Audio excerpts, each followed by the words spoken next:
أعوذ بالله من الشيطان الرجيم بسم الله الرحمن الرحيم إن الله وملائكته يصلون على النبي يا أيها الذين آمنوا صلوا عليه وسلموا تسليما اللهم صل على سيدنا ونبينا وشفينا ومولانا محمد وعلى آل محمد وبارک وسلم۔ محترم خواتین و حضرات، السلام علیکم۔ پیام صبح کے ساتھ ایک بار پھر حاضر میں ہوں آپ کا میزبان انیق احمد۔ روزانہ قرآن کریم کی مختلف آیات پر گفتگو ہوتی ہے۔ کم از کم ایک آیت ضرور ہم گفتگو میں لاتے ہیں اور اس آیت کے تعلق سے سیکھتے ہیں کہ قرآن کریم کا یہ پیغام ہمارے لیے ہے کیا، قرآن کریم ہمیں کیا نصیحت کر رہا ہے، کیا روشنی قرآن کریم سے ہمیں مل رہی ہے، اور علم ہمیں کس کس انداز سے قرآن کریم مہیا کر رہا ہے۔ ہمارے عہد کے جید علماء تشریف لاتے ہیں روزانہ، اور وہ روزانہ ہماری علمی کمی کو دور فرماتے ہیں، قرآن سے ہمیں قریب کرتے ہیں اور ہمیں بتاتے ہیں کہ اللہ تعالیٰ قرآن کریم کی ان آیات میں ہمیں کیا پیغام دے رہا ہے، ہمیں کیسا دیکھنا چاہتا ہے اور ہمیں کہاں دیکھنا چاہتا ہے۔ خواتین حضرات، آج ہم سورہ انبیاء کی آیت نمبر 10 پر بات کروائیں گے۔ چھوٹی سی آیت، بڑے بڑے اس میں موضوعات اور پھر ضمنی موضوعات۔ اللہ اکبر۔ اللہ تعالیٰ فرما رہا ہے کہ لوگو، تمہاری طرف ایک ایسی کتاب بھیجی ہے ہم نے جس میں تمہارا ہی ذکر ہے، تم عقل سے کام کیوں نہیں لیتے؟ اللہ اکبر۔ فیہ ذکرکم، اس پر ہم بات کروائیں گے۔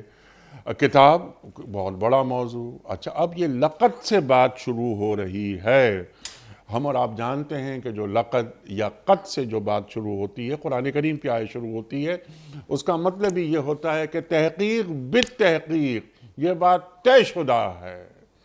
خواتین و حضرات، یہاں اللہ تعالیٰ کیا فرما رہا ہے، قرآن کریم کے حوالے سے سیکھیں گے اپنے عہد کے ممتاز عالم دین محترم مفتی ارشاد احمد اعجاز صاحب سے۔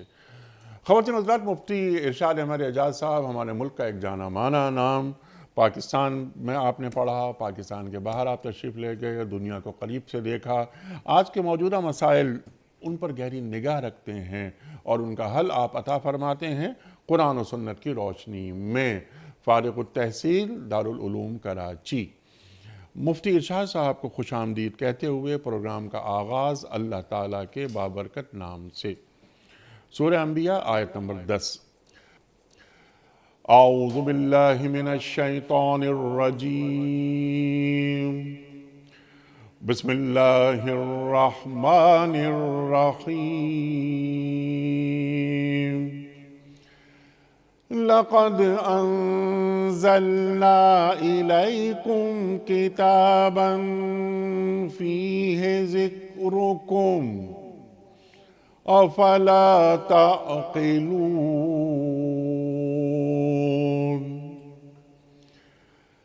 لقد انزلنا الیکم کتابا فیہ ذکرکم افلا تعقلون۔ صدق اللہ العظیم۔ لوگو، ہم نے تمہاری طرف ایک ایسی کتاب بھیجی ہے جس میں تمہارا ہی ذکر ہے، کیا تم سمجھتے نہیں ہو؟ صدق اللہ العظیم۔ خواتین حضرات، محترم مفتی ارشاد احمد صاحب کی خدمت میں اس سے پہلے کہ ہم رکھیں آج کے پروگرام کے حوالے سے پہلا سوال، کل کے پوچھے گئے سوال کا درست جواب، اور آج کا سوال آپ کی خدمت میں۔ کل کا سوال ہمارا یہ تھا کہ ہجرت مدینہ کے بعد سرکار دو عالم صلی اللہ علیہ وآلہ وسلم کی میزبانی کا شرف کن صحابی کو حاصل ہوا؟ درست جواب حضرت ایوب انصاری رضی اللہ تعالی عنہ کو۔ آج کا سوال نوٹ فرما لیجئے۔ حضرت یوسف علیہ السلام کتنے روز تک کنویں میں رہے؟ 2 روز تک، 3 روز تک یا 4 روز تک؟ جو درست جواب آپ سمجھتے ہوں روانہ فرمائیے۔ ہمارے فون نمبرز ہیں 00922134527 009۔ ہمارا دوسرا فون نمبر ہے 009221343000980. ہمارا ای میل ایڈریس ps@duniatv.tv. ہمارا SMS کا نمبر 3031 اور ہمارا واٹس ایپ کا نمبر ہے 00923218250194. حضرت ارشاد فرمائیے اور ذرا شروع کرتے ہیں لقد سے کہ اللہ تعالیٰ کیا فرما رہا ہے. سمپل سی بات، ایک جملہ چھوٹا سا لیکن موضوعات دیکھیے. تحقیق بالتحقیق تمہارا ذکر قرآن کریم میں ہے، تم عقل سے کام کیوں نہیں لیتے. ارشاد. بسم اللہ الرحمن الرحیم نحمدہ ونصلی علی رسولہ الکریم اما بعد. آپ نے انیق صاحب جو تعارف میں یہ جملہ ارشاد فرمایا، قرآن کریم میں اللہ سبحانہ و تعالیٰ جب کوئی بات بیان فرماتے ہیں تو اس میں تاکید پیدا کرنے کے لیے مختلف الفاظ استعمال فرماتے ہیں، جس میں قد کا لفظ ہے، لقد کا لفظ ہے، انا ہے، اور اس طرح کے جو دیگر الفاظ ہیں جن کا مفہوم یہ ہوتا ہے کہ اللہ تعالیٰ اللہ کی بات تو ویسے ہی مستحکم ہوتی ہے اور اس کے اندر کسی مزید تصدیق کی ضرورت نہیں، لیکن اللہ تعالیٰ انسانی نفسیات کو پیش نظر رکھتے ہوئے کسی بات میں تاکید پیدا جب فرماتے ہیں تو اس کے اندر کچھ ایسے الفاظ استعمال کرتے ہیں. کہیں پر خدا انسانوں کے سامنے بات کو وزن رکھ کرنا پیدا کرنے کے لیے قسم بھی اٹھاتے ہیں اللہ تعالیٰ، مختلف چیزوں کی قسم اٹھاتے ہیں. مقصود اس سے ہوتا ہے کہ اے بنی نوع انسان، ہم نے جو تمہارے پاس ہدایت بھیجی ہے، جو چیز ہم تمہیں اس میں بیان فرما رہے ہیں، بعض باتیں اس کے اندر ایسی اتنی ناقابل اس کے اندر شک ہیں کہ اس کے اندر تمہیں کسی صورت میں کوئی پہلو شک کا یا غیر یقینی کا کسی صورت میں نہیں ہونا چاہیے. اور وہ اتنی واضح باتیں اور اتنی یقینی باتیں کہ ہم تمہارے سامنے تحقیق کر کے کہہ رہے ہیں. ہم عام انسانی گفتگو کے اندر جب کسی بات میں تاکید پیدا کرنا چاہتے ہیں تو ہم بھی ایسے الفاظ استعمال کرتے ہیں. گفتگو کرنے کے دوران ہم کہتے ہیں بخدا میں یہ بات آپ کو بتا رہا ہوں اور میں ایک بات آپ کو تاکید سے بتا دوں جس میں کسی شبہ کی گنجائش نہیں. اسی کے پیش نظر اللہ تعالیٰ فرماتے ہیں لقد انزلنا الیکم، بلا شبہ ہم نے، تحقیق ہم نے، انزلنا الیکم کتاباً تمہارے سامنے ایک ایسی کتاب نازل کی ہے فیہ ذکرکم. تو یہاں پر اس بات کی طرف، اس تاکید کی طرف اور جس بات کو اللہ تعالیٰ بیان کرنے جا رہے ہیں اس کی طرف اشارہ ہے کہ دیکھو، اور بہت ساری باتیں اللہ تعالیٰ فرما رہے ہیں لیکن یہ بات تو بڑی کھلی ہے نا، بڑی واضح ہے اور اتنی واضح ہے کہ اس کے اندر ہم مزید کیا دلیل پیش کریں. تو جو بہت ساری باتیں جسے ہم کہتے ہیں کہ انسان کے لیے وہ بالکل بدیہیات میں سے ہوتی ہیں جس پر دلیل کی ضرورت نہیں ہوتی، تو جب انسان جو کسی کے سامنے بیان کرتا ہے تو ساتھ تاکید کے طور پہ تو اللہ تعالیٰ تاکید فرماتے ہیں. دیکھو کتنی سادہ سی بات ہے، کتنی واضح بات ہے، کتنی یقینی بات ہے. تو بلا شبہ ہم نے تم پر جو کتاب اتاری ہے اس میں تمہارے لیے ذکر ہے، نصیحت ہے. اس کی تفصیل تو پھر آگے بیان کرتے ہیں کہ ذکر سے یہاں پہ کیا مراد ہے. لیکن یہ اصل میں اسلوب ہے تاکید بیان کرنے کا. اور اس پر علماء نے بڑی بحث کی، مفسرین نے، خود قرآن کریم کے جو الفاظ پہ گفتگو کرنے والے ہیں کہ اللہ تعالیٰ تاکید کے الفاظ کیوں استعمال کرتے ہیں، قسم کیوں اٹھاتے ہیں، بعض دفعہ کسی چیز کی قسم اٹھاتے ہیں، آسمان کی، زمین کی، سورج کی. اللہ کے نبی صلی اللہ علیہ وسلم کو مخاطب کرتے ہوئے آپ کی عمر کی قسم کھائیے، آپ کی زندگی کی قسم کھائیے. یہ ساری چیزیں انسانی نفسیات کو مد نظر رکھتے ہوئے کلام میں تاکید پیدا کرنے کے لیے، تاکہ انسان کے لیے اللہ تعالیٰ جو کلام کر رہے ہیں، جو بیان فرما رہے ہیں، انسان کے لیے سمجھنا بھی اس کو بڑا آسان ہو جائے. اسی لیے قرآن کریم میں اللہ سبحانہ و تعالیٰ نے کئی جگہ اس بات کا اظہار فرمایا کہ وَلَقَدْ يَسَّرْنَا الْقُرْآنَ لِلذِّكْرِ فَهَلْ مِن مُدَّكِرٍ. اس سے مراد ہے کہ ہم نے قرآن کو اپنے بیان کرنے کے انداز میں، اسلوب میں، حقائق بیان کرنے میں، چیزیں بیان کرنے میں اتنا سادہ، عام فہم اور نصیحت کے خیال سے رکھا ہے کہ ہر کوئی سمجھ سکتا ہے، ہر کوئی نصیحت حاصل کر سکتا ہے. اس کے اندر جو علمی نکات ہیں اور مسائل ہیں وہ بھی ہیں، لیکن نصیحت جہاں تک حاصل کرنے کا تعلق ہے اس کے لیے بڑی سادہ سادہ چیزیں رکھی ہیں، بہت آسان، عام فہم اور انسانی حقیقت کی، انسانی زندگی، انسان کے حقائق سے انسان جو چیزیں جانتا ہے، جو چیزیں سمجھتا ہے. یہاں پر بھی وہی بات بیان فرما رہے ہیں لقد انزلنا الیکم کتابا فیہ ذکرکم. ہم نے بلا شبہ تم پر ایک ایسی کتاب اتاری، بے شک ہم نے تم پر ایسی کتاب نازل کی ہے جس کے اندر تمہارا ذکر ہے.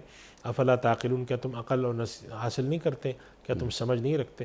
تو یہ اس انداز میں تاکید کو بیان کرنے کے لیے اللہ سبحانہ و تعالیٰ نے تاکید کے کلمات سے، تاکید کے لفظ سے آیت شروع فرمائی ہے. سبحان اللہ، سبحان اللہ. اچھا، یہ کتاباً یہاں رکھا گیا ہے، یعنی قرآن کریم بالکل وضاحت سے کے ساتھ یہ بات آ جاتی ہے سامنے.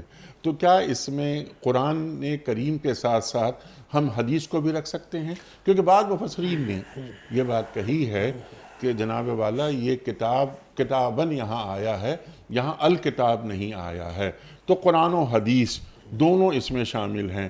آپ کیا فرماتے ہیں؟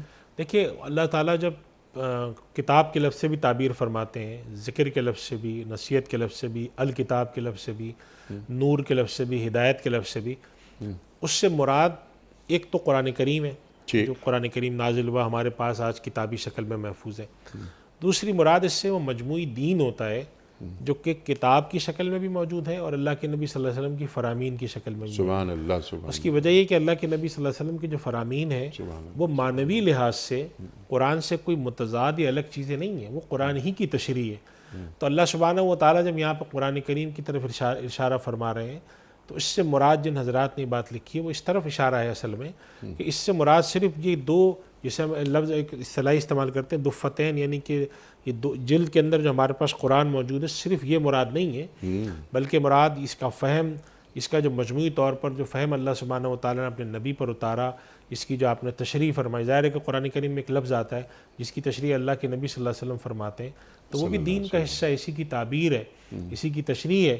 مثال کے طور پہ قرآن کریم میں اقیم الصلاۃ آتا ہے کہ نماز قائم کرو، تو نماز کی حقیقت تو حدیث سے معلوم ہوتی ہے ہمیں. قرآن کریم پڑھ کر کے نماز کے لیے قیام کیسا ہے، رکوع کیسا ہے، سجدہ کیسا ہے، تلاوت کیسی ہے، کیسے کھڑے ہوں گے.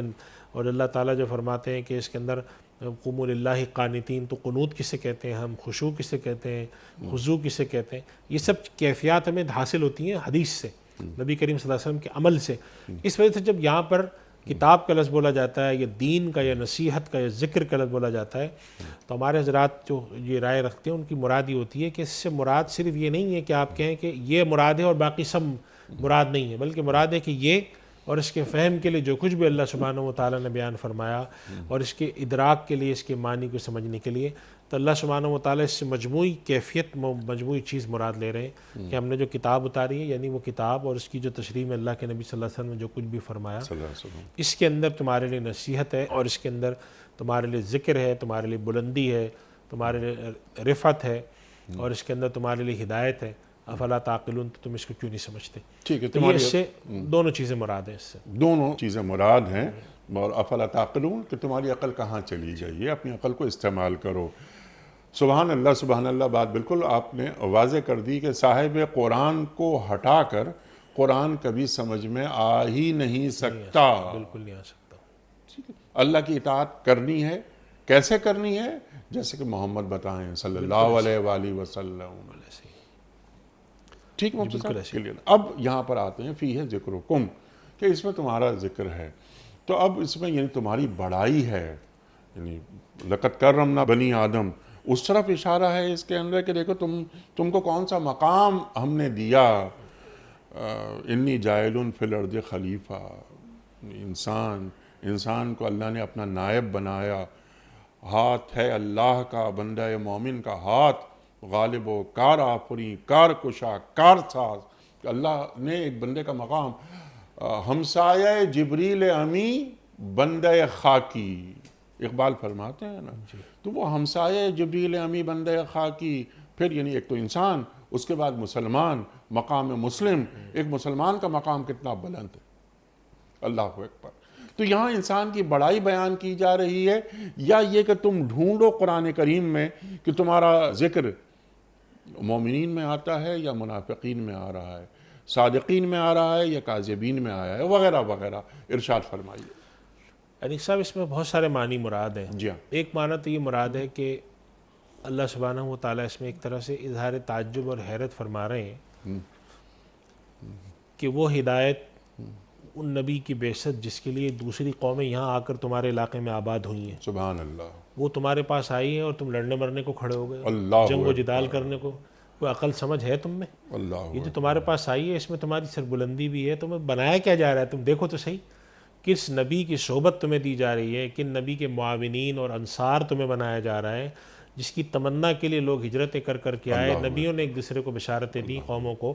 آج تمہیں وہ مقام ملا ہے تو تم جا کر اپنی پرانی جاہلانہ چیزوں پر، بتوں پر، ان چیزوں پر لڑنے مرنے کے لیے، ان کے خلاف جنگ و جدال کرنے کے لیے تیار ہو گئے.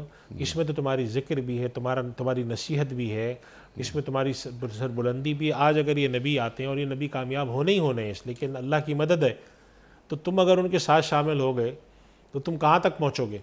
قرآن کریم میں جیسے وہ نبی کریم صلی اللہ علیہ وسلم کے جب صاحبزادوں کا انتقال ہوا تو مشرکین مکہ نے ایک طعنہ دیا تھا کہ نبی کریم صلی اللہ علیہ وسلم کے بارے میں کہ یہ کیا ہے، ان کی تو کوئی نرینہ اولاد تو ہے نہیں، تو ان کا کوئی سلسلہ. تو اللہ سبحانہ و تعالیٰ نے اس بات کو پسند نہیں فرمایا تھا. جی ہاں. اور آج دیکھیں کہ جو دشمنان اسلام تھے، اللہ کے نبی صلی اللہ علیہ وسلم کے مقابلے میں کھڑے ہونے والے مشرکین مکہ تھے، آج ان کی کوئی حسب نسب، کوئی سرداری غائب ہے. اور اللہ کے نبی صلی اللہ علیہ وسلم کے خاندان سے جڑے ہوئے لوگ آج بھی شرف اور فخر محسوس کرتے روئے زمین پہ ہر جگہ، اور اس بات پر فخر کیا جاتا ہے ہم نبیوں کی اولاد میں سے ہیں. تو اللہ سبحانہ و تعالیٰ جہاں مشرکین مکہ اور ان اقوام کو بہت سارے دلائل دیتے تھے، ایک دلیل اس جہت سے بھی دی ہے کہ اس میں تمہاری سربلندی ہے، تم نبی پر ایمان لاؤ، تمہیں ظاہری طور پر بھی چیزیں بلندی ملے گی، باطنی طور پہ بھی ملے گی. اور نبوت قرآن کریم میں فرمایا فَالَّذِينَ آمَنُوا بِهِ وَعَزَّرُوهُ وَنَصَرُوهُ وَاتَّبَعُوا النُّورَ الَّذِي، تم اگر نصرت کرنے والے، ان کے ساتھ کھڑے ہونے والے اور اس طرح کے لوگوں میں شامل ہو جاؤ تو تمہارا کیا درجہ ہوگا، کیا بلندی ہوگی. ظاہری طور پہ بھی اس دنیا میں بھی تم یہاں پر برقرار رہو گے، اور آخرت میں تو تمہارا ہے ہی ہے. تو اللہ سبحانہ و تعالیٰ اس بات کو اس حیثیت سے بیان فرما کے کہ تم میں ایک نبی آئے، تم میں سے اٹھے، اور آج تم جانتے بھی ہو سچے ہیں، برحق ہیں، کبھی جھوٹ نہیں بولا، ان کی دیانت پر تمہیں اعتبار ہے، ان کی صداقت پر، ان کی امانت پر تمہیں اعتبار ہے.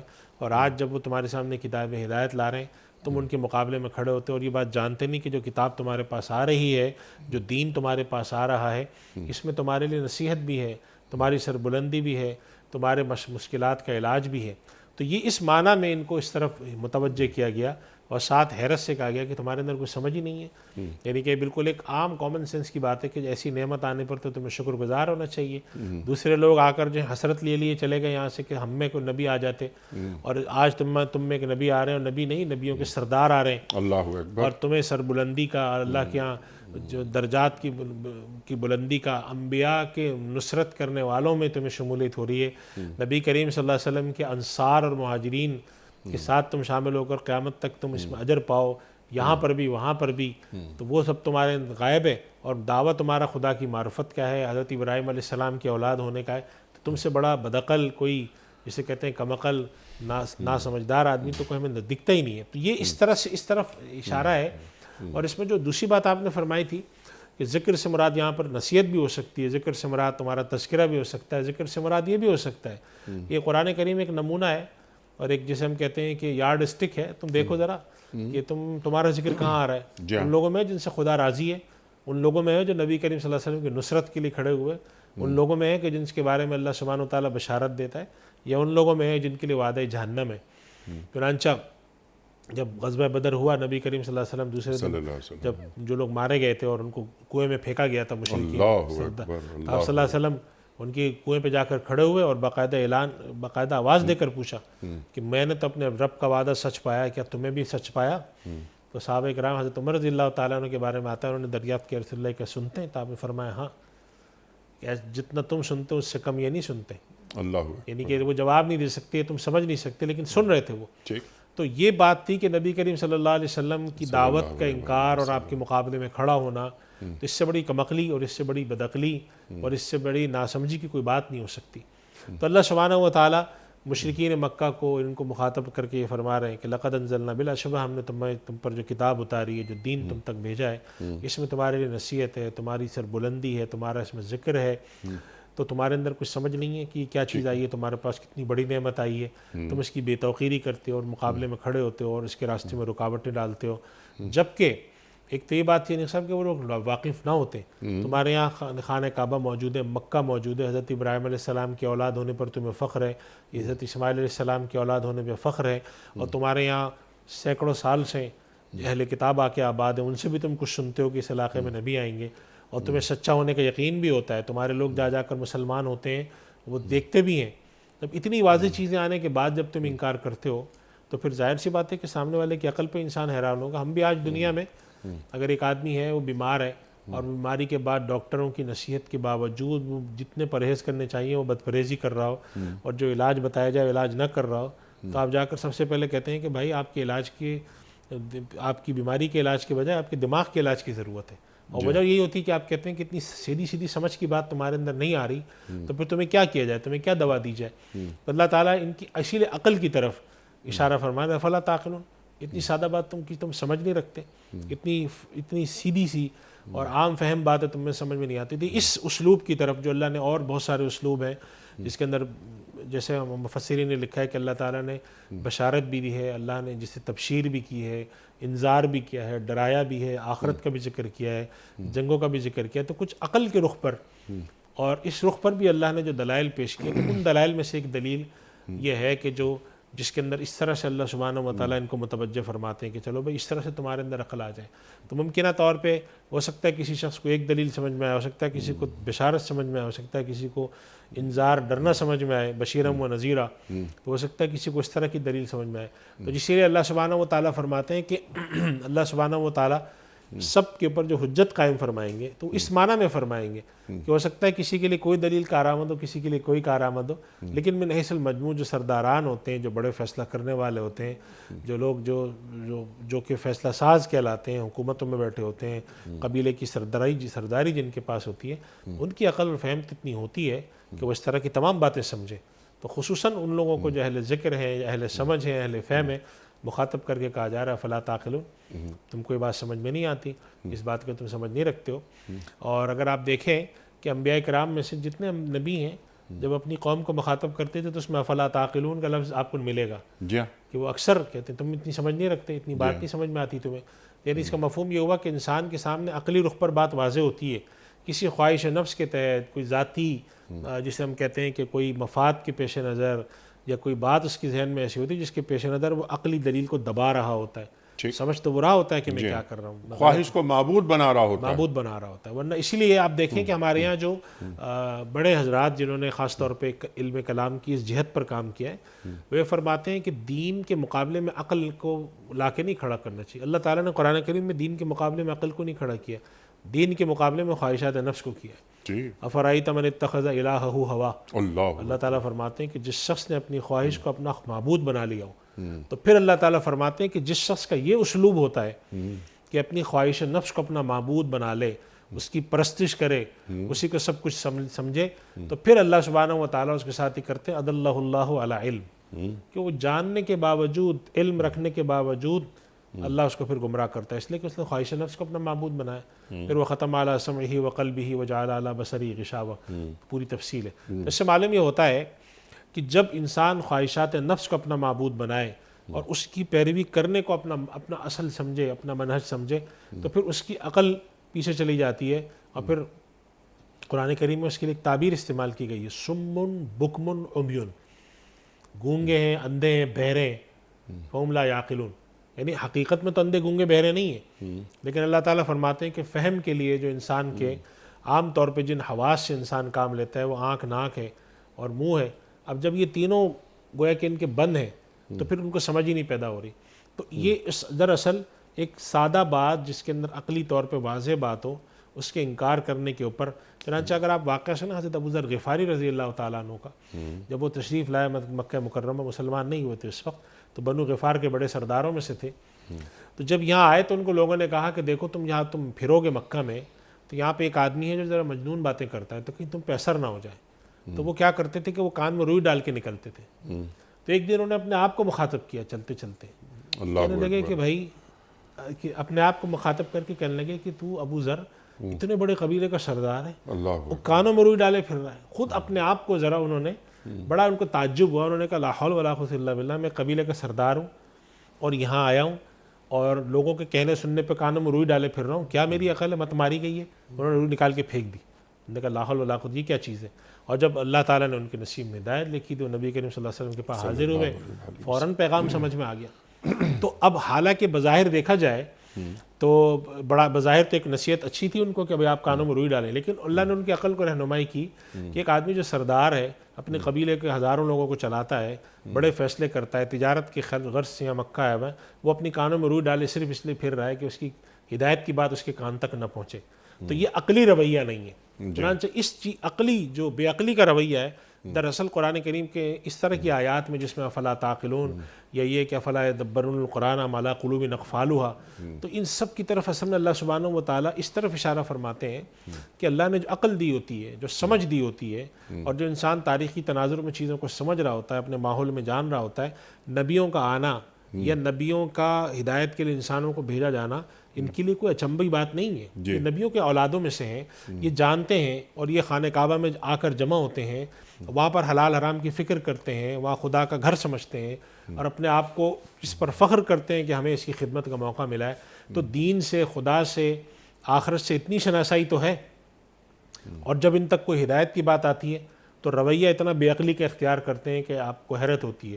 تو یہ وہی بات ہوتی ہے وانی صاحب، ہم اپنی روزمرہ کی زندگی میں دیکھتے ہیں کہ ایک آدمی بڑا پڑھا لکھا سمجھدار ہے، اور جب وہ کوئی عجیب سی حرکت کرتا ہے کہ آپ کسی کے ساتھ بیمار ہیں، ان سے ملنے گئے تو ان کو شدید نزلہ ہو رہا ہے اور وہ بیٹھے ہوئے ٹھنڈا جوس پی رہے ہوں، تو آپ ان سے کہتے ہیں کہ آپ پر مجھے حیرت ہو رہی ہے، تو کہتے ہیں اس میں حیرت کی کیا بات ہے، فلاں صاحب بھی تو پی رہے تھے، تو آپ کہتے ہیں کہ ان میں تو عقل اتنی نہیں تھی، آپ کو تو میں بس سمجھدار سمجھتا تھا کہ آپ جو ہے ایسا نہیں کریں گے۔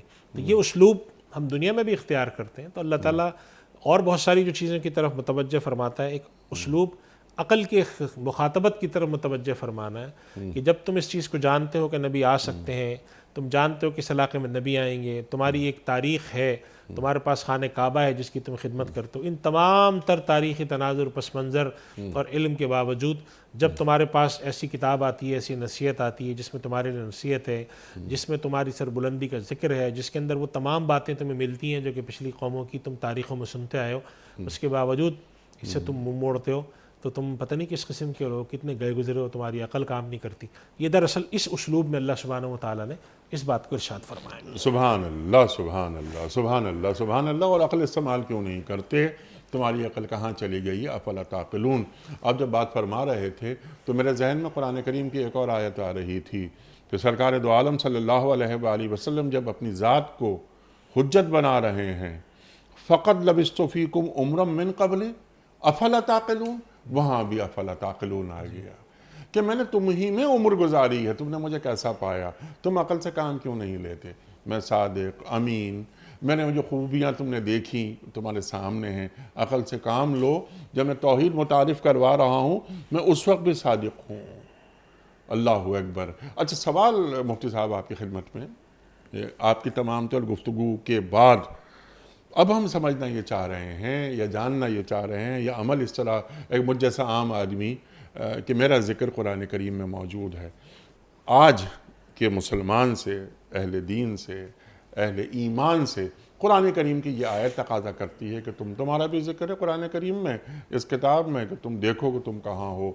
ہم نے قرآن کریم کے اندر تمہاری جتنی ضرورتیں موجود تھیں یا ممکنہ ضرورتیں، ان سب کا اہتمام کر دیا، انتظام کر دیا، لیکن ہم تو مائل بکرم ہے، کوئی سائل ہی نہیں۔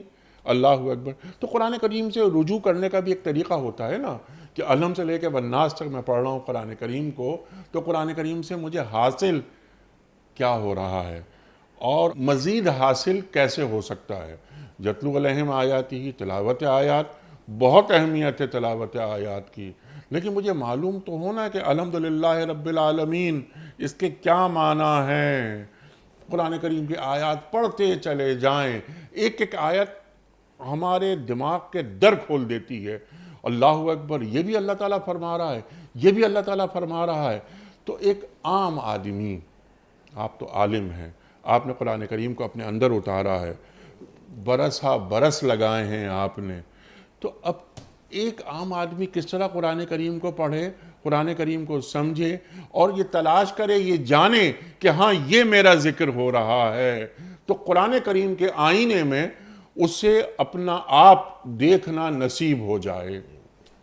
علیق صاحب، آپ کے سوال پہ دو آیتیں مجھے ذہن میں آئیں ابھی۔ ایک تو قرآن کریم میں اللہ تعالیٰ نے جو پہلی آیت ہے سورۃ البقرہ کی، اس کے اندر فرمایا ھدی للمتقین، ٹھیک، یہ ہدایت ہے ڈرنے والوں کے لیے۔ تو اس کی تو بہت تشریح کی گئی ہے کہ ڈرنے والوں کے لیے ہدایت ہے، متقین کے لیے، باقیوں کے لیے نہیں ہے۔ تو اس کی جو خلاصہ ہے اس گفتگو کا وہ یہ ہے کہ اللہ سبحانہ و تعالیٰ اصل میں یہ فرما رہے ہیں کہ جو لوگ ادھر متوجہ ہوتے ہیں ہدایت حاصل کرنے کے لیے، سر تسلیم خم کرتے ہیں اور آتے ہیں ہدایت کے لیے، ان کے لیے تو ہدایت ہے، ورنہ دوسری جگہ آیت میں فرمایا یضل بہ کثیرا و یہدی بہ کثیرا. ٹھیک. اور ایک اور آیت یاد آئی مجھے جو سورہ جمعہ میں اللہ سبحانہ و تعالیٰ نے بنی اسرائیل میں سے یہود کے لیے ارشاد فرمائی تھی کہ مثل الذین حملوا التوراۃ ثم لم یحملوها, وہ لوگ جن لوگوں کو توریت دی گئی ٹھیک. اس کے بعد بھی انہوں نے نہیں اس کو اٹھانے کی کوشش کی, کمثل الحمار یحمل اسفارا. اللہ اکبر. مثال گدھے ہیں وہ. گدھے ہے, گدھے کے اوپر آپ کتابیں لاد دیں, اس سے کیا فرق پڑتا ہے؟ گدھا عالم تو نہیں ہو جاتا. اس سے منیق صاحب ایک سبق ملتا ہے جو آپ سوال فرما رہے تھے. اگر ہم قرآن کریم سے ہدایت حاصل نہیں کرنا چاہتے اور اگر ہم قرآن کریم کو صرف جزدان میں سجا کر, رحل میں سجا کر برکت کے لیے رکھنا چاہتے ہیں, ٹھیک. شادی برات میں رخصتی کے موقع پر دلہن کے سر پہ رکھنا چاہتے ہیں لیکن پڑھنا نہیں چاہتے, جب پڑھتے ہیں تو صرف اس لیے کہ ہم ایصال ثواب کریں, اپنی زندگی میں نہ لائیں, تو پھر ہماری مثال بھی ان سے کوئی کم نہیں ہے کہ کمثل الحمار یحمل اسفارا. اللہ کی کتاب پر جیسے ایمان لانا فرض ہے اسی طرح عمل بھی فرض ہے. جیسے قرآن کریم کی تعظیم فرض ہے, قرآن کریم کو اپنی زندگیوں میں جاری کرنا بھی فرض ہے. قرآن کریم کے جس طریقے سے تکریم, اس کے الفاظ کی حفاظت, اس کے لہجوں کی حفاظت, اس طرح اس کے معنی کو سمجھنا, اپنی زندگی میں جاری کرنا, اس کو چلانا, یہ بھی ضروری ہے. ٹھیک. اب یہ جو لفظ ہے کہ ہم جو یہ اس تفسیر کے مطابق جو آپ نے بیان فرمائی کہ ہمارا ذکر اس میں ہے, تو ہمیں اس بات کی طرف دعوت ہے کہ اللہ سبحانہ و تعالیٰ نے کامیاب لوگوں کا بھی ذکر کیا ہے, اس میں جہنم جانے والوں کا بھی ذکر کیا ہے, ہدایت بھی اتاری ہے. تو اگر ہمیں یہ دیکھنا ہو کہ میں ہوں کہاں, جی, میں اللہ سبحانہ و تعالیٰ نے جو احکام آج تک نبیوں کے ذریعے اتارے ہیں اس کے مطابق میں کہاں کھڑا ہوں, مجھے اس میں مل جائے گا. میں کتاب پر توجہ دوں جو قرآن کریم میں فرماتے ہیں افلا یدبرون القرآن ام علی قلوب اقفالها, کہ قرآن کریم پہ غور نہیں کرتے, دلوں میں کیا تالے پڑے ہوئے. جب ہم غور کریں, پڑھنے کی کوشش کریں, پچھلے اقوام کا ذکر پڑھیں کہ جب ان کے سامنے نصیحت کی جاتی تھی, تو جیسے جب انبیاء کرام میں سے حضرت صالح علیہ السلام جب گئے, حضرت شعیب علیہ السلام گئے, تو انہوں نے اپنی قوم سے کہا, ایک خاص جملہ قرآن کریم میں فرمایا ہے کہ میں تمہیں نصیحت کرتا ہوں ولیکن لا تحبون الناصحین, لیکن تمہارا معاملہ یہ ہے کہ نصیحت کرنے والے تمہیں پسند ہی نہیں ہے, تمہیں خیر کا راستہ بتانے والے پسند نہیں ہیں. تو ہمیں اس کے اندر یہ دیکھنا چاہیے کہ کیا ہم کتاب ہدایت سمجھنے کے راستے پر ہیں, کیا ہم اللہ سبحانہ و تعالیٰ نے جن لوگوں کی تعریف فرمائی ہے, جن لوگوں کے بارے میں فرمایا کہ یہ کامیاب لوگ ہیں, اولئک هم المفلحون, جگہ جگہ دیکھیں سورۃ البقرہ میں اللہ سبحانہ و تعالیٰ بیان فرماتے ہیں لیس البر ان تولوا وجوہکم کی طویل آیت ہے, جس کے اندر اللہ تعالیٰ بیان فرماتے ہیں ولکن البر من آمن باللہ والیوم الآخر, کہ نیکی کسے کہتا ہے. کسی اور جگہ اللہ تعالیٰ فرماتے ہیں, اسی طرح ایک صورت کے اندر فرماتے ہیں کہ قیامت کے دن ایک آدمی وہ آئے گا جس کے دائیں ہاتھ میں نام اعمال, ایک وہ آئے گا جس کے بائیں ہاتھ میں نام اعمال ہے. جب ہم ان ساری آیات کے پر نظر رکھتے ہیں تو ہمیں پتہ چل سکتا ہے کہ ہم کہاں کھڑے ہیں, کیا ہمارا ایمان مکمل ہے, کیا ہم دین کے پر عمل مکمل ہے.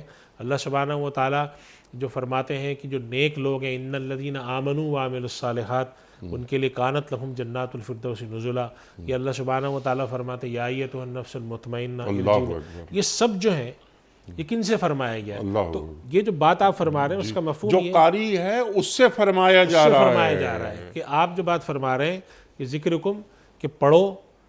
نہ صرف یہ, اور جو ہم اس پروگرام کے ذریعے انیق صاحب بار بار یہ بات آتی ہے, ہم 10-11 سال سے پیغام دیتے ہیں کہ قرآن کی تلاوت, قرآن کریم کا پڑھنا, قرآن کریم سے تعلق جہاں اس طرح سے ضروری ہے کہ ہم اس پر ایمان لائیں, ہم اس کی تلاوت کریں, ہم اس کو پڑھیں, وہاں یہ بھی ضروری ہے کہ ہم سمجھیں ہمارا پیغام کیا ہے, ہم دین کا اپنا حصہ. چنانچہ ہم یہ تاکید یہ کرتے ہیں کہ تلاوت بھی کریں, اس کے معنی اور تفسیر بھی سمجھیں, کوشش کریں. آج ہم بیٹھتے ہیں انیق صاحب مینجمنٹ سائنس کے اندر اگر ہم ہیں تو ہم بہترین سے بہترین مینجمنٹ سائنس کے کورس کرنے کی کوشش کرتے ہیں, آن لائن کرتے ہیں کہ آج میں مینجمنٹ سائنس کو اچھا سمجھوں, مارکیٹنگ کو سمجھوں. کبھی قرآن پر بھی بیٹھ کے سمجھنے کی کوشش کر لیتے ہیں ہم کہ قرآن اس سے چاہتا ہے. ترجیح کیا آپ نے بہترین مثال دی, مینجمنٹ سائنس کی مثال. معاف کیجیے آپ کی بات کر رہی, مینجمنٹ سائنس تو ایک بڑا کام ہے نا بہت. ایک آدمی دنیا کا کوئی بھی کام کر رہا ہو, وہ کرکٹر بننا چاہتا ہے اور پاکستان کی ٹیم میں آنا چاہتا ہے, تو اس کے لیے حرز جاں بن جائے گا کرکٹ. کہ روزانہ وہ اگر وہ بالر بننا چاہتا ہے تو اسے معلوم ہوگا کہ مجھے اب بال کیسے کرانی ہے, سوکھی پچ کیسی ہوتی ہے, گیلی پچ کیسی ہوتی ہے. مثالیں, ایک آدمی مقرر بننا چاہتا ہے تو وہ تقریر کرنا سیکھے گا, اپنا مطالعے میں اضافہ کرے گا, وغیرہ وغیرہ. علی ھذا القیاس دنیا کا کوئی بھی کام وہ کرنا چاہتا ہے تو اس میں ایکسپرٹیز, ایکسیلنس وہ لے کر آئے گا. قرآن کریم گر تمہیں خواہی مسلمان زیستن نیست ممکن جز بقرآن زیستن. اقبال کہہ رہے ہیں نا کہ اے مسلمان، اگر تو مسلمان کی حیثیت سے زندہ رہنا چاہتا ہے تیرے لیے ممکن ہی نہیں کہ تو قرآن کو چھوڑ کر زندہ رہ لے. میں کرکٹر بننا چاہتا ہوں، اس کے بغیر میں زندہ رہ سکتا ہوں. میں کوئی اور کام کرنا چاہتا ہوں، کوئی اور پروفیشن، بزنس مینجمنٹ کی بات آپ نے کی، میں کرنا چاہتا ہوں، اس کے بغیر میں کوئی اور کام کر لوں گا، میں کسی اور شعبے میں چلے جاؤں گا، وہاں جا کے جگہ بنا لوں گا اپنی، لیکن قرآن کو چھوڑ کر میں زندہ نہیں رہ سکتا. یہ اس پر ایمان ہے ہمارا. قرآن ہٹا دیا جائے تو کیا بچتا ہے ہمارے پاس؟ کچھ بھی نہیں بچتا. اللہ اکبر. تو یہ حرز جاں کیسے بنایا جاتا ہے قرآن کریم کو؟ قرآن کریم کے ذریعے یہ بیداری کا عمل کیسے پیدا ہوتا ہے؟ قرآن کریم کے بارے میں ایک روایت نبی کریم صلی اللہ علیہ وسلم نے ارشاد فرمائی، ان اللہ یرفع بہذا الکتاب اقواما ویضع بہ آخرین، کہ اللہ تعالیٰ اس کتاب کے ذریعے کچھ قوموں کو سر بلندی نصیب فرمائے گا اور کچھ لوگوں کے سر نیچے کرے گا، یعنی تارک ہو کر. اور وہ جو قرآن کریم کی آیت انیق صاحب، وہ ہم سب کے لیے ایک، جسے ہم کہتے ہیں کہ عبرت کی آیت. قرآن کریم اللہ سبحانہ وتعالیٰ نے سورۃ الفرقان میں فرمائے یا وقال الرسول یا ربی ان قوم اتخذوا ھذا القرآن مہجورا، کہ نبی اللہ تعالیٰ سے عرض کریں گے، اللہ کے نبی صلی اللہ علیہ وسلم، کہ میرے پروردگار میری قوم نے اس قرآن کو چھوڑ دیا تھا. اور اللہ کے رسول کیا فرما رہے ہیں صلی اللہ علیہ وآلہ وسلم؟ اللہ اکبر. قرآن تمہارے حق میں حجت ہے یہ تمہارے خلاف حجت ہے. تو یہ جو آپ بات فرما رہے ہیں، اس سے مراد یہاں پر یہی ہے کہ اللہ تعالیٰ نے جو نصیحت بھیجی ہے، ذکر، اس سے تعلق کو جوڑا جائے، اس سے تعلق کو اس معنی میں جوڑا جائے کہ ہم سمجھنے کی کوشش کریں. ہمارے ہاں آپ جیسے ابھی بات کر رہے تھے، اس بات کو میں اگر اور آگے لے جا کے جوڑوں، ہمارے اللہ کا شکر ہے آج کی دنیا میں جو میڈیا پر اور اس پر ایسے ایسے چینل آ چکے ہیں، یوٹیوب ہے، یہ سب پہ ایسے ایسے ماہرین بیٹھے ہیں کہ انہوں نے قرآن کریم سے متعلقہ موضوع پر بہت مواد جمع کیا ہے. آپ جاننا چاہتے ہیں کہ مجھے کاروبار کے لیے اللہ تعالیٰ کیا چیز چاہتا ہے مجھ سے، اللہ کے نبی صلی اللہ علیہ وسلم کیسا مومن دیکھنا چاہتے ہیں، اللہ کیسا ایمان والا دیکھنا چاہتا ہے. آج کل نفسیاتی مسائل کے اندر ٹالرنس سب سے بڑا مسئلہ ہے. دو لوگوں میں آپس میں میاں بیوی ہیں، بہن بھائی، خاندان ہے، باس ہیں، سب آرڈینیٹ ہیں، ان کے درمیان تعلقات خراب ہیں. تو اللہ سبحانہ و تعالیٰ جو ہمیں نصیحت کرتا ہے عفو درگزر کی، نیک عمل کی، دل کو بڑا کرنے کی، وہ کہاں ہے؟ صدقات اور خیرات کے بارے میں اللہ سبحانہ و تعالیٰ. تو جب آپ ان چیزوں کو جوڑتے ہیں تو آپ کو اتنے اعلیٰ اخلاق کی تعلیم ملتی ہے، آپ سمجھتے ہیں کہ یہ ہمارے پاس تو کیسی کتاب ہدایت ہے. میرے ایک دوست ہیں، وہ بحرین میں ہوتے ہیں، وہ مینجمنٹ سائنس کی دلچسپی رکھتے ہیں. تو وہ کہنے لگے کہ دنیا بھر میں بڑے بڑے جو مینجمنٹ سائنس کے ماہرین ہیں اور ان کی کتابیں آتی ہیں، ان کے کورسز آ رہے ہوتے ہیں، باہر کے جو امریکہ ادھر کے بڑے بڑے ماہرین ہیں وہ مینجمنٹ سائنس کے اوپر کورسز کراتے ہیں، اس کی فیسز ہوتی ہیں. تو انہوں نے کہا میں نے اپنے شوق سے قرآن کریم کی اور احادیث کی کچھ آیتیں جوڑ کر میں نے انتظام پہ، اجتماعیت پہ اور اس حوالے سے جو میں نے جو صفات ہونی چاہیے وہ جمع کی. جیسے علامہ اقبال رحمۃ اللہ علیہ نے اپنے اشعار کے اندر ایسی صفات کی طرف پیغام دیا ہے اور اس طرح متوجہ کرایا کہ قرآن ہمیں کیسا مسلمان دیکھنا چاہتا ہے. تو وہ صرف عبادت کے رخ سے ہی نہیں، کاروبار کے رخ سے بھی دیکھنا چاہتا ہے، حکمرانی کے رخ سے بھی دیکھنا چاہتا ہے، اور وہ خدمت کے رخ سے بھی اپنے جو ہمارے کردار ہیں بحیثیت باپ کے، اولاد کے، بحیثیت استاد کے، ان سب رخ سے جو ہمیں دیکھنا چاہتا ہے. یہ ہمارے لیے ذکر ہے، یہ ہمارے لیے نصیحت ہے اور یہ ہمارے لیے پیغام ہے. ہم اس کو صرف اور صرف، یہ بھی ایک بڑی نعمت کی بات ہے کہ ہم اس پر ایمان رکھیں اور اس سے تبرک حاصل کریں، لیکن اس سے آگے کا بھی درجہ ہے نا کہ عمل میں داخل کریں اپنے آپ صرف. اور اس کو یہ نہ سمجھیں کہ بس ایک مذہبی سرگرمی ہے، یہ نظام حیات ہے جو علامہ اقبال رحمۃ اللہ علیہ کا شعر آپ نے ابھی بیان فرمایا کہ اگر اس کے بغیر آپ زندگی گزارنا چاہیں تو یہ ممکن نہیں ہے. اس کو اپنی زندگی میں جاری کیے بغیر اور اس کو حرز جاں بنائے بغیر اور اس کو اپنی ترجیحات میں رکھے بغیر. اور انیق صاحب ہمیں یہ ضرور دیکھ لینا چاہیے کہ اللہ سبحانہ و تعالیٰ نے جو فرمایا ہے کہ اس کتاب کے ذریعے اللہ کچھ لوگوں کو اٹھائے گا، کچھ کو نیچے کرے گا، تو اس سے مراد یہی ہے کہ ہمارا شمار اس کتاب کے حاملین میں ہوتا ہے. یہ قیامت کے دن ہمارا شمار ان لوگوں میں ہوگا کہ جو قرآن کریم کو چھوڑنے والے شمار ہوں گے. ان قوم اتخذوا ھذا القرآن مہجورا. آج کے دور میں اس بات کی بڑی اہمیت ہے اور اللہ کا شکر ہے کہ پچھلے دنوں سے کچھ خبریں آ رہی ہیں کہ تعلیمی اداروں میں بھی اس طرف توجہ ہوئی ہے کہ قرآن سے تعلق جوڑا جائے، قرآن کے معنی سمجھانے کے لیے لوگوں کی طرف کو بیدار کیا جائے. اس سے جب ہم جڑتے ہیں تو وہ بات یاد آ جاتی ہے جو اس آیت میں کہی گئی لقد انزلنا الیکم کتابا فیہ ذکرکم. اسی میں سب کچھ ہے، اسی میں نصیحت بھی ہے، اس میں ذکر بھی ہے، اس میں مطلوب بھی جو چیزیں ہیں، اس میں سربلندی بھی ہے، سب کچھ اسی میں ہے. اور قرآن کریم میں اللہ سبحانہ و تعالیٰ نے ایک جگہ فرمایا بھی، ہم اپنے اس آیت پر کئی پروگرام کر چکے ہیں، وَأَنْتُمُ الْأَعْلَوْنَ إِن كُنتُم مُؤْمِنِينَ، وہ بھی اسی کے تتمہ ہے، اسی کی طرف اشارہ ہے کہ تم سربلندی چاہتے ہو، اگر اللہ کا نام لیتے ہو، نبی پر ایمان کا دعویٰ کرتے ہو، مسلمان ہونے کا دعویٰ کرتے ہو، جی اور تم کسی اور راستے سے سربلندی حاصل کرنا چاہتے ہو، یہ ممکن نہیں ہے۔ یا تو دعویٰ چھوڑ دو، اور اللہ نہ کرے کبھی ہم دعویٰ چھوڑیں گے، ٹھیک تو جب دعویٰ کر رہے ہو ٹھیک تو پھر صحیح دعویٰ کرو، ٹھیک، ایسا نہ ہو کہ زبانی اقرار ہو رہا ہو اور عملی انکار ہو رہا ہو۔ یہ نہیں ہونا چاہیے۔ اگر یہ ہو گیا تو پھر اس کا مطلب یہ ہوا کہ ہم ان لوگوں میں شمار ہیں کہ مثل الذین حملوا التوراۃ ثم لم يحملوها، کہ بوجھ ڈالا گیا اور انہوں نے کہا بھی ہم نہیں اٹھاتے، تو پھر ہم میں اور ان میں کیا فرق رہ جائے گا کہ کتاب اٹھائے جا رہے ہیں، نہ اندر کیا لکھا ہے وہ پتہ، نہ اس پر عمل پتہ، بس صرف ایک کتاب کا اپنے سے تعلق جوڑا ہوا ہے۔ یہ بھی بہت غنیمت ہے، لیکن یہ مقصود نہیں ہے، صرف مقصود اس سے آگے ہے، اس سے آگے ہے، یعنی عملی صورتوں میں اظہار ہو جو آپ نے فرمایا، لیکن اس سے قبل عمل کی شکل میں تو اس وقت آئے گی نا کوئی بات کہ جب مجھے تفہیم ہو دین کی، جی میں جان سکوں اور میرا فہم دین ناقص نہ ہو۔ اللہ اکبر۔ ہم ڈیٹیلز میں نہیں جاتے، سیدھی سی بات جس طرح جو آپ کی گفتگو سے مربوط ہے کہ قرآن کریم مجھے کہاں دیکھنا چاہتا ہے، قرآن کریم میں میرا ذکر کہاں ہے۔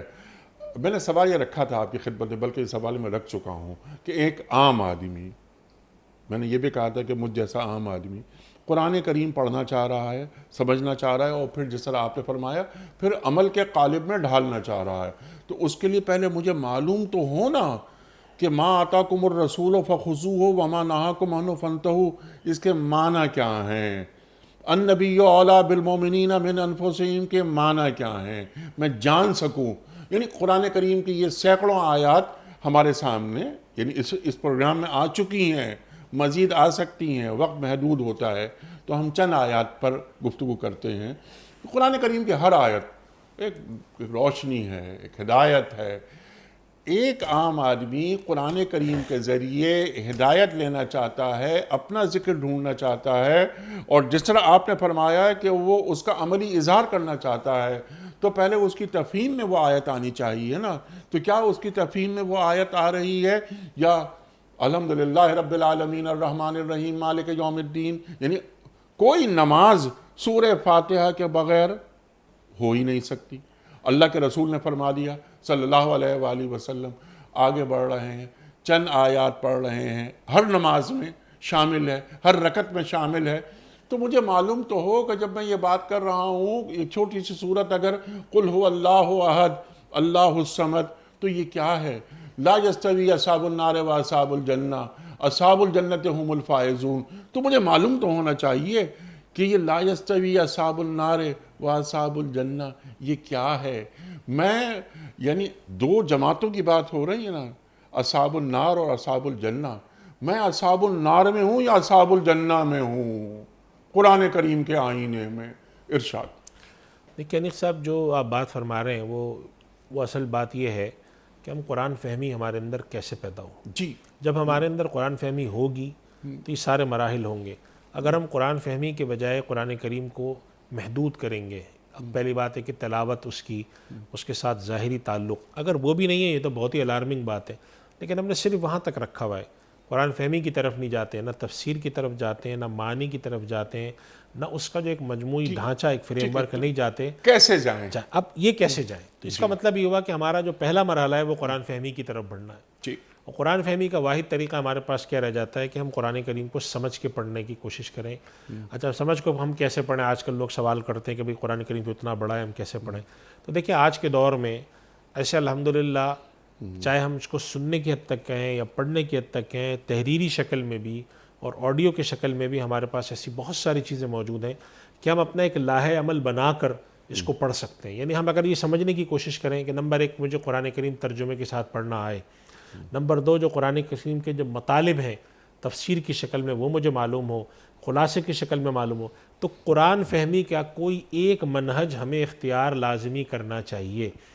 خالی بیٹھے بٹھائے تو دنیا کا کوئی کام نہیں ہوتا۔ جی ہاں، ترجمہ اور اس کے ساتھ تفسیر، آج کل مختصر تفسیر بھی ہمارے حضرات اور بزرگ علماء لکھ رہے ہیں، آڈیو کی شکل میں بھی موجود ہے، ویڈیو کی شکل میں بھی دروس موجود ہیں۔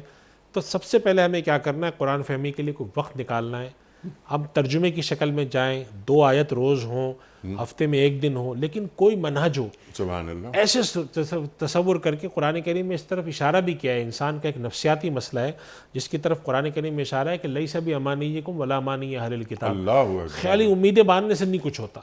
اللہ سبحانہ و تعالیٰ ہی دیکھتے ہیں امیدیں باندھنے کے ساتھ کوشش کیا کی. اب میں چاہتا ہوں مجھے قرآن شریف آ جائے، فہم قرآن میرا بہت اچھا ہو جائے، دین مجھے سمجھ میں آنے لگے، لیکن نہ میں صحبت اختیار کرتا ہوں، نہ قرآن فہمی کا کوئی ایک انداز اختیار کرتا ہوں، نہ پڑھنے کی کوشش کرتا ہوں، تو کیسے آئے گا؟ اگر ایک تجویز جو اس پروگرام میں پہلے بھی کئی بار سامنے آئی ہے کہ 15 منٹ کا مدرسہ گھر میں روزانہ قائم کیا جائے، اور خاص طور پہ رات کا کھانا کھایا یا کھانے کے لیے بیٹھے، رات کا کھانا، بیوی بچے ساتھ ہیں، فیملی ساتھ ہے، تو قرآن کریم کی کم از کم 3 آیات کو ہم گفتگو میں لائیں گے. ترجمہ پہلے ہم پڑھیں گے قرآن کریم کی وہ آیات، پھر ترجمہ پڑھیں گے، اور اگر کوئی مسئلہ یعنی کوئی مشکل لفظ، کوئی مشکل مقام سامنے آیا تو ہم کسی اہل علم کی خدمت میں بیٹھیں گے بالکل، اور سیکھیں گے کم از کم 3 آیات.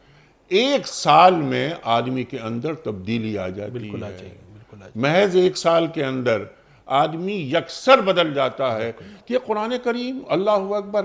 پھر اس کے بعد پڑھ لینے کے بعد، سمجھ لینے کے بعد، مولوی کی طرف جانے کی جو زحمت ہوتی ہے وہ بھی کچھ کم ہو جاتی ہے. دیکھیں انیس صاحب، یہ جو آپ بات فرما رہے ہیں نا، یہ تو ہمیں کرنا ہی چاہیے، یعنی کہ جیسے ہم نے 15 منٹ نکالے. اس کے علاوہ اب اور بھی آسانی ہو گئی ہے کہ مثال کے طور پہ ایک تو ترجمہ ہے، آپ نے الف لام میم سے شروع کیا، پڑھتے جا رہے ہیں. ٹھیک. موضوع کے اعتبار سے بھی اب لوگوں نے گفتگو جمع کی کہ بھئی آپ یہ چاہتے ہیں کہ میں حسن سلوک پر دیکھوں، ٹھیک. تحمل و برداشت پہ قرآن کیا سبحان کہتا ہے، اللہ. نیکی پر کیا کہتا ہے، صدقات اور خیرات پہ کیا کہتا ہے. 5 سیکنڈ لگتے ہیں. تو وہ چیزیں آپ جمع کریں تو وہ بھی سنیں، اولاد کو بھی سکھائیں. اسلام 360 جی، ایک ایپ ہے. اسلام 360 میں آدمی جائے، جو آپ بات فرما رہے ہیں کہ کوئی ایک موضوع، تو شاید 3-4 سیکنڈ لگتے ہیں. تمام آیات جن موضوعات کی طرف آپ نے اشارہ کیا ہے وہ پوری آیات نکل کر سامنے آ جاتی ہیں. یہ آیت، سورت کون سی ہے، سپارہ کون سا ہے، یہ سامنے آ جاتی ہے. لیکن پہلے قرآن کریم سے قربت اختیار کریں اور قرآن کریم کو حرز جاں بنائیں، اس کے بغیر نہیں ترجیح اول بنائیں. اس کے بغیر کچھ بھی نہیں ہوتا. جو آپ نے کیا اچھی بات فرمائی کہ میں اگر مینجمنٹ سائنس کی بات کر رہا ہوں، اس میں ایکسل کرنا چاہتا ہوں، تو میں پڑھوں گا 2 گھنٹے، 4 گھنٹے، 6 گھنٹے، 8 گھنٹے روز لگاؤں گا. مجھے فزکس میں، کیمسٹری میں، باٹنی میں، فزیولوجی میں، آئی ٹی میں، کسی بھی فیلڈ میں آگے جانا ہے تو جان لگانی پڑتی ہے. تو قرآن کریم مجھے کہاں دیکھنا چاہتا ہے؟ اگر میں اچھا انسان نہیں بن رہا جو کہ قرآن کریم بناتا ہے، تو اگر میں ایک اچھا باٹنسٹ بن گیا، اگر میں ایک اچھا فزیولوجسٹ بن گیا وغیرہ وغیرہ، میں اچھا انسان ہی نہیں بن پایا. تو ایسے میتھمیٹیشین کا کیا فائدہ جو کہ اچھا انسان نہیں بنا رہا. ایک انجینئر، بہت سارے انجینئر، سول انجینئر، یہ مکانات بنا رہے ہیں، یہ پل بنا رہے ہیں، بڑی بڑی بلڈنگز بنا رہے ہیں. کس کے لیے بنا رہے ہیں؟ انسانوں کے لیے نا.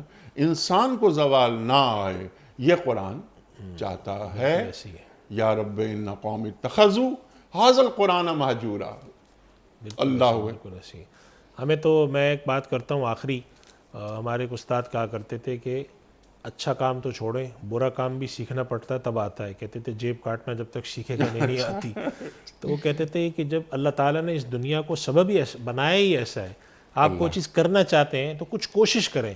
اللہ. اور جب تک قرآن فہمی کی طرف انیس صاحب کوشش نہ کریں، تھوڑا 10 منٹ 15 منٹ نہ نکالیں اور چاہیں کہ ہمیں سب کچھ آ جائے، اللہ تو یہ کیسے ہو سکتا ہے؟ ممکن نہیں نا. اور پھر یعنی آدمی کے رونگٹے کھڑے ہو جاتے ہیں کہ اللہ کے رسول فرما رہے ہیں صلی اللہ علیہ وآلہ وسلم کہ اے میرے رب، میری قوم نے اس قرآن کو چھوڑ دیا تھا تو ان لوگوں میں ہمارا شمار نہ ہو. بے شک ایسے ہی پھر اقبال یاد آتے ہیں کہ حامل قرآن و بے ذوق طلب، العجب ثم العجب ثم العجب. تو حامل قرآن ہے اور بے ذوق طلب ہے، تیرے میں قرآن کریم کی طلب کا ذوق ہی نہیں ہے.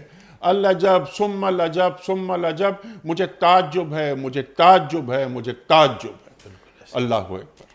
بڑا شکر گزار مفتی صاحب، آپ تشریف لائے اور آپ نے ہماری علمی کمی کو دور کیا، آپ نے ہمیں بتایا، قرآن کریم سے قریب کیا. اللہ تعالی ہمارے علماء کو سلامت رکھے. خواتین و حضرات، کوئز کل کا سوال ہمارا یہ تھا کہ ہجرت مدینہ کے بعد سرکار دو عالم صلی اللہ علیہ وآلہ وسلم کی میزبانی کا شرف کن صحابی کو حاصل ہوا؟ درست جواب حضرت ایوب انصاری رضی اللہ تعالی عنہ کو۔ آج کا سوال نوٹ فرما لیجئے، حضرت یوسف علیہ السلام کتنے روز تک کنویں میں رہے؟ 2 روز تک، 3 روز تک یا 4 روز تک؟ جو درست جواب آپ سمجھتے ہوں روانہ فرمائیے۔ ہمارے فون نمبرز ہیں 0092214527009۔ ہمارا دوسرا فون نمبر ہے 009221343000980۔ ہمارا ای میل ایڈریس ps@dunyatv.tv، ہمارا SMS کا نمبر 3031 اور ہمارا واٹس ایپ کا نمبر ہے 0092321825019 مفتی صاحب ایک پرچی نکال کر اعلان فرمائیں گے آپ کہ آج کے ونر کون ہیں؟ ان کا نام ہے Eshal and Wardah, Kohat road, Peshawar. Eshal Wardah, Eshal and Wardah, شاید 2 چھوٹے بہنیں ہوں۔ اچھا ایشال اور وردہ کہاں سے؟ کوہاٹ روڈ، پشاور۔ کوہاٹ روڈ، پشاور سے۔ آپ کی خدمت میں دنیا ٹی وی کی جانب سے دینی کتب پر مشتمل گفٹ ہیمپر آپ کے گھر بذریعہ کوریئر روانہ کیا جا رہا ہے۔ آپ کو بہت بہت مبارک ہو۔ خواتین و حضرات، پروگرام کا اختتام ہوتا ہے روزانہ ایک قول پر، اور وہ قول ہوتا ہے صاحب نہج البلاغہ امیر المومنین حضرت علی مرتضیٰ کرم اللہ وجہہ کا۔ آپ فرماتے ہیں کہ عقل خیر کا سرچشمہ اور جہل شر کا مرکز ہے۔ عقل خیر کا سرچشمہ اور جہل شر کا مرکز ہے۔ اللہ اکبر۔ افلا تعقلون کی بات، یہاں بھی عقل کی بات ہو گئی جو آپ فرما رہے تھے۔ خواتین و حضرات، اپنے میزبان انیق احمد کو کل تک کے لیے اجازت دیجیے۔ خدا حافظ۔